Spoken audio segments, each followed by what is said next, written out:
Barry McCarthy. That's been picked up on length. Hasn't quite middle this time, Ayub, but he will get 4.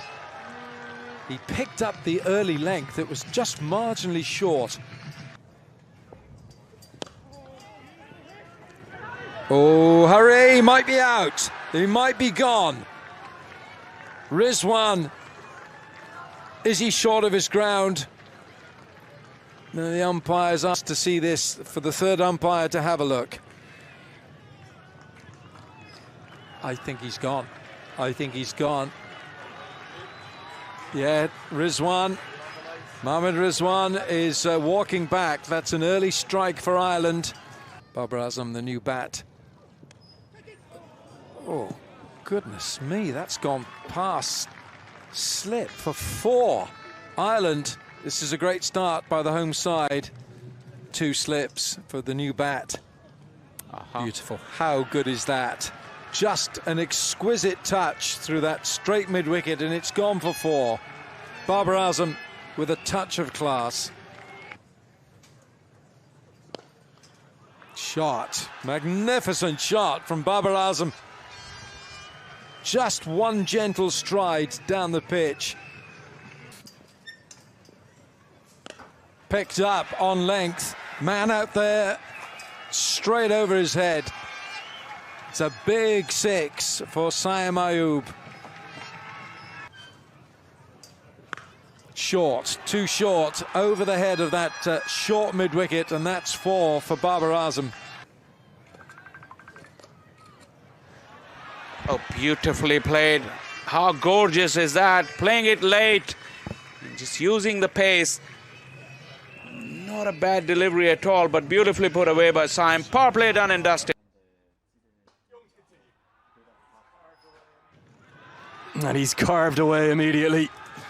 An attempted diving stop. That's Gareth Delaney out at deep cover, but can't get anything on it.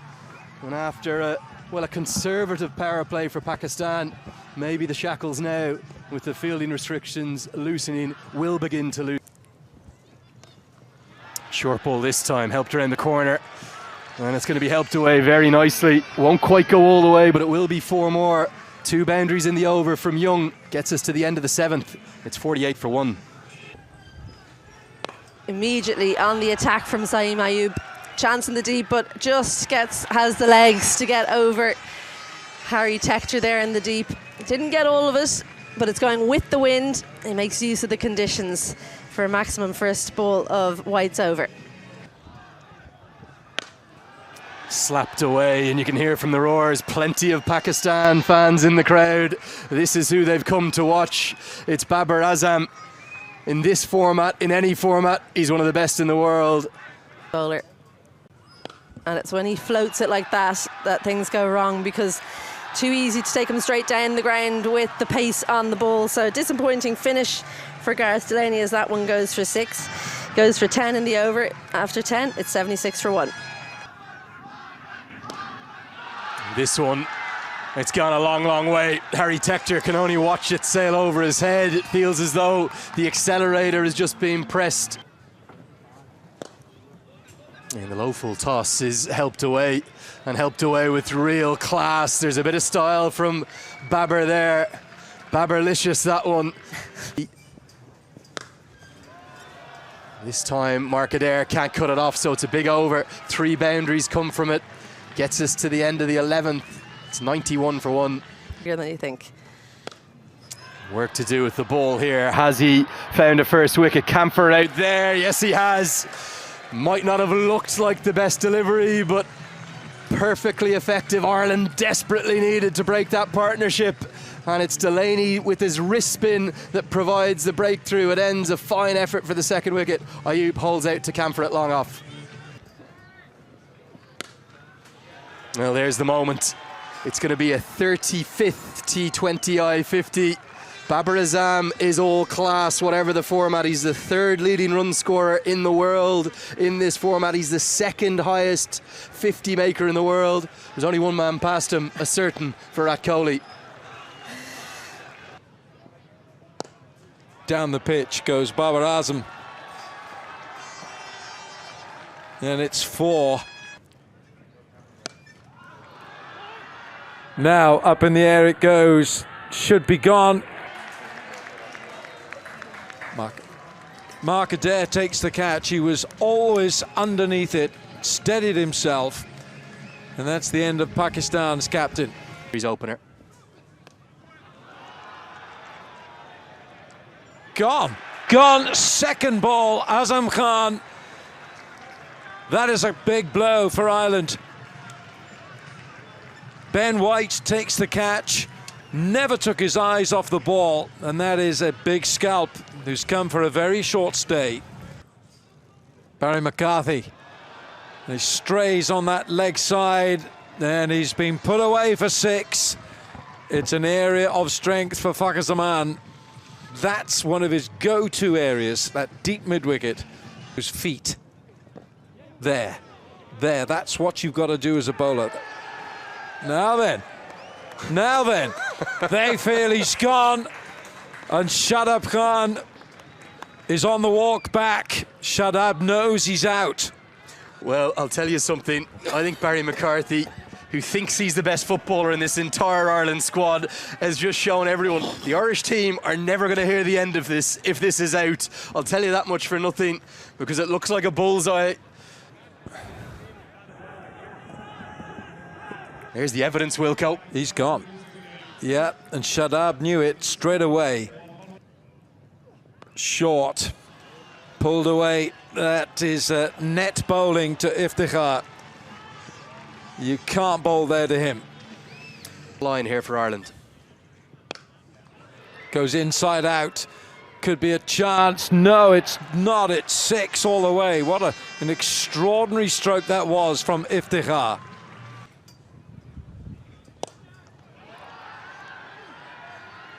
Is it gone? Yes, it's been claimed. McCarthy. Barry McCarthy again. He's everywhere. Barry McCarthy. That is a spectacular catch. They don't come much better, especially when you have to dive forward. The ball's coming and you feel that you're not going to get there. It's a magnificent catch. How inspirational is this for Ireland? That's virtually on one leg. It's a one-legged 6. That's a short boundary straight, but it's still got to get there. That's what he likes. Shaheen goes big over deep mid-wicket. 6 big runs for Shaheen. Deliveries left in the first innings. That is a top edge over fine leg for 6. Makes a little bit of room, and that extra room makes it easier to play that shot through third. It's 4. Iftikhar. Massive blow over square leg. 6 big runs from Iftikhar. Shaheen does a little bit of a waltz after the ball. Iftikhar doesn't want to go back for the second. Shaheen wanted it, so a single off the last ball. And Pakistan, they finish 182 on the board. Is that enough? Yeah, let's get a look at the batting cards. Plenty of good contributions, but maybe not a defining one from anyone. Saim Ayub batted nicely for 45 off 29. Babar Azam with a 35th T20 I50. Only Virat Kohli has more than him in this format of the game. That came off 43 balls, 20 for Fakhar Zaman. But then maybe the most impactful innings of the lot, it was 37 off 15 from Iftikhar Ahmed. He slip in place, third and square out on the boundary. Well, there's that classical batting you spoke about. And it's interesting to hear you talk about how he'll play the more classical role, because we've kind of seen him up the top be a bit more aggressive to try and take some pressure off Paul Stirling. Well, there's that Fuller one you were talking about, but Balbrini was alive to it. Squeezes that one through the offside for the first runs of the day for Ireland. Things a bit more difficult. Well, that one's not going to be caught, and it's certainly not going to be a chance on the field. Can someone in the crowd catch it? Because it's the first maximum for Ireland as Paul Stirling helps himself. Straight down the throat of mid-off. Well, It's been one of those overs where it's been up. It's been one of those overs where it's been up and down for both teams. Paul Sterling can't quite believe that he's just sent that into the hands of Babar Azam at mid-off. Well, he's found the gap there. Doesn't try and hit it too hard. Lorcan Tucker uses all the pace on offer from Shaheen Afridi, and he gets off the mark with a boundary. Too many resources, you have to say. Well, straight on the sweep, Balbirnie manages to miss the fielder at square, 1 bounce and 4 runs. Welcome to the game and to Ireland, Imad Wasim. But he does find the gap between the fielders, in between the 2 points. Andrew Balbirnie, well, he likes this bowling change, 4 more. Lifted into the leg side, there's a fielder in the deep, and he takes the catch. Just didn't get hold of that one. Lorcan Tucker didn't time it well enough, sends it straight into the waiting hands, and Ireland lose their second. Down. And that one clipped into the leg side. Lots of work to do, and missed in the end as Harry Tector scores his first boundary of his innings. God knows where it will go. Well, there's the short ball, helped leg side. He gets it early enough, does Harry Tector, almost like he was expecting that one. Stunning shot, and that's another 4 runs to the total. Well, Balbirnie helps himself to another slower ball. 1 bounce over the rope over cover for a classy boundary to close out that over. 10 runs from it, and finishes the power play with a 4. Should be a couple. Could be 4, in fact. That's really well timed from Andy Balbirnie. Which no, they're 11. Sweep. Should be 4. It will be 4. Shot. Goodness me, that's a great shot. That's one of the shots of the match from Harry Tector. It's gone leg side again. Big hit from Balbirnie. It's 6 to Andy Balbirnie for Ireland.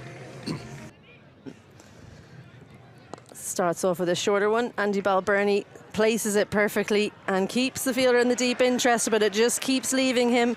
Well, there's the first of the boundaries you were looking for, Alan. Well, that's Abbas Afridi out there.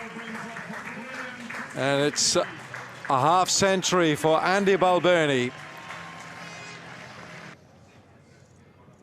Reversed this time, and it's fine for 4. Harry Tector changing the mindset. He's top edged this. It's a catch for Shaheen. Shaheen Shah Afridi takes the catch, and a very good catch it is too. And it's Harry Tector who's on the way back. Cut away, and it beats the man. Well, it's a tame effort. That really should have been stopped, and he's dived over it. Much for the modern day batters. Pump down the ground, that's Dockrell's favourite area. It's short straight, it's 4. Tries to go downtown again. Well, I think this one is not going to get there. Oh, just. We may have to go upstairs. The question is, has he stood on the rope or not? It's a long way away. It looks like it's Iftikhar. Normally a very safe pair of hands. His reactions will tell you he's looking very disappointed. Did he tread back on that rope? We'll have to wait and see. Whipped into the leg side and whipped into the gap. Looks for the block hole, doesn't find it. And that's too easy to whip away with the angle. Dockrell gets 4 more. They had options, but now it's too late. Short ball helped around the corner, helped to a vacant gap. It's going to be 4 more. This time to Balbirnie. Everything is just swinging so heavily in Ireland's favour. At the same time. Change in bowling, it could well have worked the oracle immediately. It's the slower ball from Abbas Afridi. It's deceived Dockrell. He did half the job, but he couldn't see it through. Scoops it up to cover. Pakistan have that vital breakthrough that they so badly needed. And what you mentioned is incredible. Ireland needed a boundary, and they're going to get it. They're going to get it from Balbirnie. It's not just a boundary, it's gone all the way for 6. The pendulum swings again. You felt Ireland desperately needed that. Clearly the opposite. And that's Gareth Delaney, pierces the gap, finds 4, maybe guiding Ireland home. The end control. Full toss, bowled him! Bowled him, bowled him, bowled him! And it's a crestfallen Andrew Balbirnie. He won't be the one to be there at the end. Pakistan have life, and it's thanks to that man again, Shaheen Shah Afridi. 16 to win off 8. Looks for an audacious stroke. Oh my! What a shot from your first delivery. Talk about ice in his veins. Camphor reverse scoops it for 4. 20th and final over. Starts with a boundary. What a stroke. Abbas Afridi has done Camphor all ends up, but somehow he's got the bat up right in front of his face to get it away for 4 more. Looks for the block hole. Skews off an inside edge, runs to the rope, hits the rope! Ireland, they level the scores! They sense history! Maybe one of their biggest T20I wins of all time! It can only be a super over now for Pakistan. Ireland stand on the brink! And indeed Dockrell too. They're going to scamper a single, and Ireland go 1-0 up. It's a leg bye, they won't mind what it is. It's a historic victory. You can add Clontarf to the list of the Melbourne Cricket Ground, the Chinnaswamy in 2011, Nelson in 2015, and indeed against Pakistan back in Sabina Park in 2007, that game we discussed. What a win! They take it by 5 wickets with just 1 ball to spare. Ireland victorious.